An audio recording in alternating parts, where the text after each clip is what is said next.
If you are new here, welcome. If you've been here, welcome back. And before we get into this, make sure that you are subscribed to my channel and most importantly, got that bell turned on. So today is going to be a surgery question and answer. I finally just publicly said I had surgery and I gave everybody that has questions about the surgery the opportunity to ask me anything that they wanted to ask me pertaining to the surgery, and I was going to post it here. So, if you're here, I hope that the information and the answers that I will be providing to the questions that were asked will be beneficial to you and your surgery journey. But I got my hookah today. I got my mimosa. I wanted to be on a chill vibe, hanging with my best friends. So let's get into these questions because I definitely got the answers.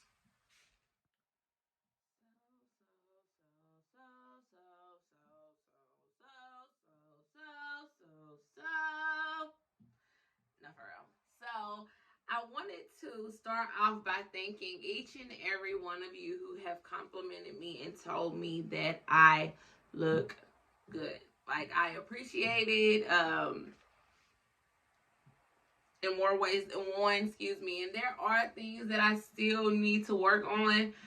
But I thank you guys. I promise I thank you guys. So question number one. It's really not a question. And I was asked this multiple times. Is to rate the pain. Now, on a transparency level, I feel like I did not experience a lot of pain from my surgery. What I experienced was stiffness and soreness, in which can be pain, but they definitely fall in different categories. So I would say if I had to rate the pain, I would say that the pain would be about a 5 or a 6, and that's just with the soreness and the stiffness put all in one pot. So yeah.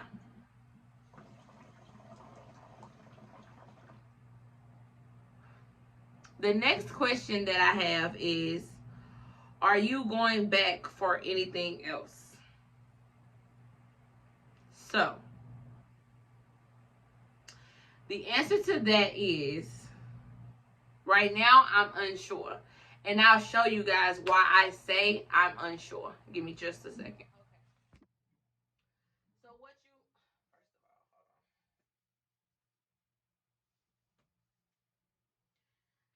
on. Okay, so what you probably can't see, but I know because I see myself naked, all the time because it's me, is my fupa right here is very, very swollen. And it's very swollen. I don't know. Well, you know what? I'm gonna say it's swelling, but I'm not sure if it's swelling. But my vaginal area right here, the fupa, is very swollen and it sticks out quite a bit. I do not like that. So if it does not go down by my 1 year mark, I am going to go back and get something that's called Mind's plastic surgery. And it's solely for the fupa. And what they do is they basically do how the same procedures as I researched so far, the same procedures that they would do with a tummy tuck. They're basically going in, taking the fat out, and sewing me back up to make it flatter.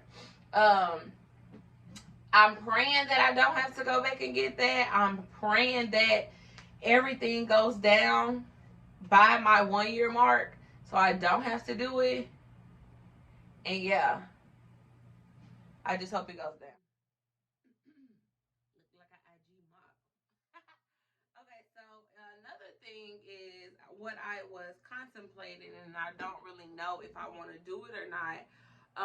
I wanted to get a breast lift. So like, I don't have any kids, but my weight has always fluctuated from being small to being big. So my boobs have also went through that experience of being small and getting big, because as I gain weight they get bigger, as I get lose weight they get smaller.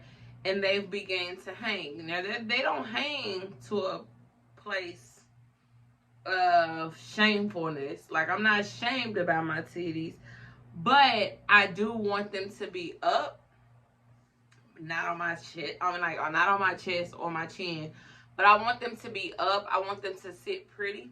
I don't like wearing bras, so I want to be able to. Not saying that I don't look right wearing a bra, not wearing a bra, because if I like it, that's all that matters.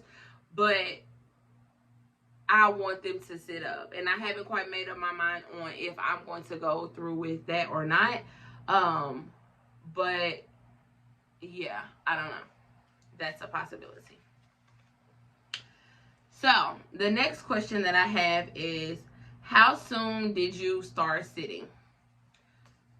So I start sitting with my BBL pillow 4 days post-op, of course, because I had to come home on a plane. And then I was about 2 weeks post-op when I drove for the first time. It was very uncomfortable, but I made it work, so it wasn't unbearable, if that makes sense. And what I would do is, when I would sit without, I don't know what I'm saying.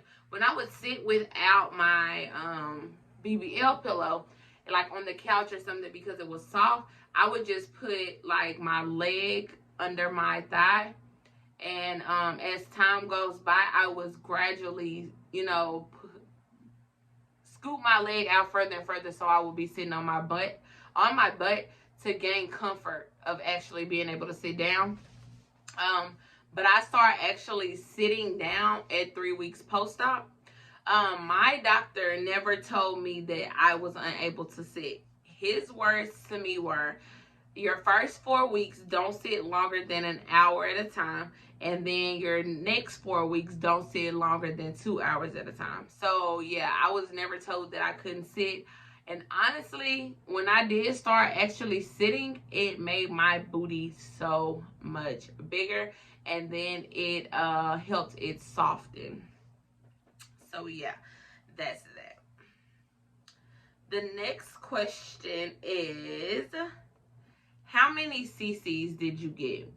And that's a good question. That's something that I want to know, because I don't know. Like, I didn't wake up with a wristband on that said 2,200 cc's. Like, I didn't have any of that. What we have to do where I went is, we have to call them, our lab coordinator, and ask them to send over that information, so you will know how many cc's you got. But that is such a hassle doing it that it's not even worth it. Like, I don't care how many cc's that they put in, but what I can tell you is how many inches I am around.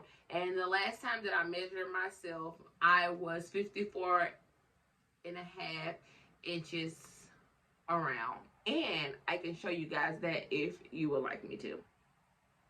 I'm going to show you anyway. Okay. So I got my measuring tape. When I had my surgery, my booty was 52 inches around, and I know that because I went to Pretty Girl Curve. I went there at 3 days post-op because I left at 4 days post-op, and I was too weak to be able to try the faja on. So she gave me the faja in order for her to let me know which faja I needed. In order for me to know what faja I needed, she had to measure me. So that's what she did. So I got hold on. I got the tape on. And now it says 53. So it does fluctuate between 54 and 53, but either way it goes, any 50. If it were 50, that is still big. Like, I should have measured myself before I had surgery, but yeah, it was too much. So yeah, that's that. The next question that I have, and I got this question a lot, was how much was your surgery? So the cost of my surgery at the time of me booking it, and I'll tell you guys that at first, I was going to Mia Aesthetics, and I ended up not going there, because I had a huge price change in due to my surgeon going to a different location. And he was going to a whole different city and state, and the taxes and everything was different, so everything really changed. And I was like, yeah, I don't want to pay that. Like, I don't want to pay that. So I decided to go somewhere else. And at the time, they were running a special. And the special that I caught, and I actually changed my surgery location, facility, place, like 45 days before my surgery. And my surgery cost was $4,500. So I only paid $4,500 for my surgery. And I actually went through a lot, but you would have to watch the other previous vlogs in order to see what the experience was for that. But I paid $4,500 for my surgery. The crazy thing is, like I said, I booked it 45 days before my surgery date was actually scheduled for, and I had 15 days to pay my entire surgery off, and of course I got it done, because I got the body. But yeah, it wasn't stressful. I'll say that it wasn't stressful because, yeah, it wasn't stressful. We had the money. So I got that done, and yeah, $4,500 is the amount that I paid for my surgery. I can't tell you what the price will be at this point because I had surgery 3 months ago. I booked surgery, 5 months ago? And yeah, it changes all the time. So yeah, the price could definitely be something totally different from what I booked for. And plus I booked on a special. And my surgeon, which is the next question, who was your surgeon? My surgeon was actually Dr. Sampson at Seduction Cosmetics in Miami, Florida. And I originally wanted to book him for my surgery, but they were like, he wasn't. Hold on. So my surgery was originally supposed to be April the 21st, 2021. So because Dr. Sampson was not available, I was going to go to the Colombian team. We're going to the Colombian team. They didn't work on Wednesdays, so I had to change my surgery date until the 22nd. Cool. So I was booked for the 22nd. I want to say 8 days before it was time for me to leave to go to my surgery, to go get my surgery. My doctor canceled my surgery because he was no longer there and was going to another facility with a totally different company. So I called them and I'm like, what's going on? You know, blah, blah, blah, blah, blah. And they're like, they basically lied to me and told me that they were going on a vacation because I was going to the Colombian team at first. Disregard this. I got a part right there and it is really bothering me. I'm going to have to do something about it because that's all I'm looking at. So I know if it's all I'm looking at, that's all y'all looking at. But yeah. So I then got switched to another doctor, Dr. Burton, and what my white blood cell count and my PTT was like a point or so higher than what the average range was. And mind you, I was already cleared by the previous doctor to have surgery with the numbers that I had. And I went through all of that because then they wanted to cancel me again. And the doctor didn't want to do my surgery because of the lab. So I'm like, well, this is an inconvenience to me, not to y'all. So y'all should let me, redo those labs. Like, come on, let me redo them. By the grace of God, I redid them. They were fine. And I was cleared. And yeah, so when I got there to my pre-op, I went through a whole bunch of mess. And then my surgery got switched to the 23rd, which was a Friday. And on the day of me going to my pre-op appointment, the lady was like, Dr. Sampson has a cancellation for surgery. I went on 22nd for pre-op. On that day, she was like, Dr. Sampson has a cancellation for surgery tomorrow. Do you want that? And I was like, yes. And I just felt like that was God working in my favor because he knew I was only going to this location because I wanted this specific doctor. So, yeah, that's who my surgeon was. I don't care that I just told y'all that story, because that story needed to be told, because God's grace, he gave me the doctor that I wanted to do the surgery, and yeah. So that's that. Okay, so we're on to the next question. The next question is, what comforted you the most during your recovery? Honestly, being at home, being in my own bed, like I was the most uncomfortable. Um, when I was in Miami going through the first week of recovery, well, first 4 days for me of recovery, but it got a lot easier recovering when I got back home. Just being in the comfort of my own home made my recovery process a lot easier. Um, so yeah, definitely would say my home comforted me during my recovery. Next question is, what did you get and where did you go? So as I said, I went to Seduction Cosmetics in Miami, Florida. And the surgery that I got is a BBL. Now, people say a BBL with Lipo 360. Now, I want to be transparent and tell you that you don't have to say all that. A BBL is a Brazilian butt lift, but you have to have a lipo in order to have the Brazilian butt lift portion of the surgery. So, yeah, I had lipo to my abdomen, my sides, my flanks, my back, upper and lower back. And it was put into my butt and my hips. My hips are a lot rounder to me in clothes than they are without clothes. But again, I'm only 3 months post-op. So when I say I change every day, I mean I change every day. Like every day, there's something different. No lie. It's definitely a process.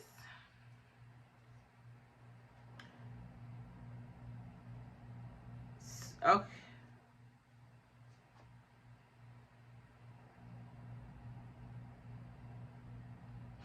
Okay, so at the time of me having my surgery, well, the next question is, what did your BMI have to be for surgery?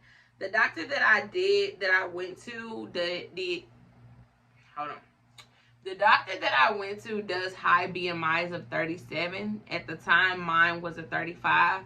So I was perfectly clear with being cleared for surgery and having the surgery without any cancellations. The next question is, how long was your healing process? Now, the transparency answer is, I'm still healing. I'm still healing. I'm 3 months post-op. You don't see your final results until about 6 months to a year is when you begin to see your final results. So as I said, I change often. Like I'm changing every day. Something's different every day. If only I could show y'all all the pictures that I take from the time that I had surgery up until now, you would see so much of a difference. Like you literally change every day. So again, I'm still healing. I'm still going through the healing process. My results are not final. Okay? So I'm going to be changing right before y'all's eyes and y'all aren't even going to notice. Yeah. Okay, so the next question is, did you cry after surgery? I did not cry. It honestly is very much shocking to me the way that I was after my surgery. So like my wife and I like prepared for weeks up on my surgery, like me being bitchy or me complaining a lot because I'm a complainer. I don't like being in pain. So when I'm in pain, whatever's bothering me, I'm going to keep saying that it's bothering me. Sipsting. But I did not do that. I was not bitchy. I was not complaining. Like, it was cool. But no, I did not cry.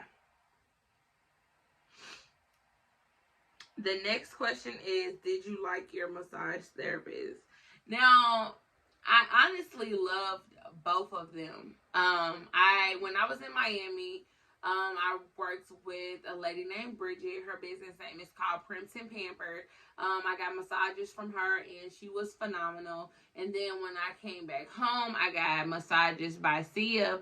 I don't know her business name, but those were great. She helped me a lot. She put me on to a lot of things that I won't necessarily say was in the dark about, but it was a lot of things that I didn't know for sure worked.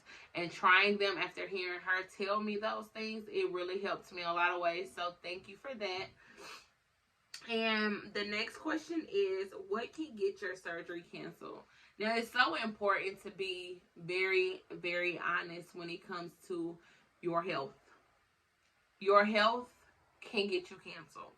Smoking nicotine can get you canceled. I know there's a lot of us out there who love smoking hookah. Obviously, I do. But they honestly make CBD shisha for you to smoke your hookah. They make non-tobacco and nicotine-free shisha to smoke your hookah. So if you're going to do the things that you should not be doing, at least do them in the most healthiest way. And that's nicotine-free and tobacco-free products if you're going to be smoking hookah. That can definitely get you canceled.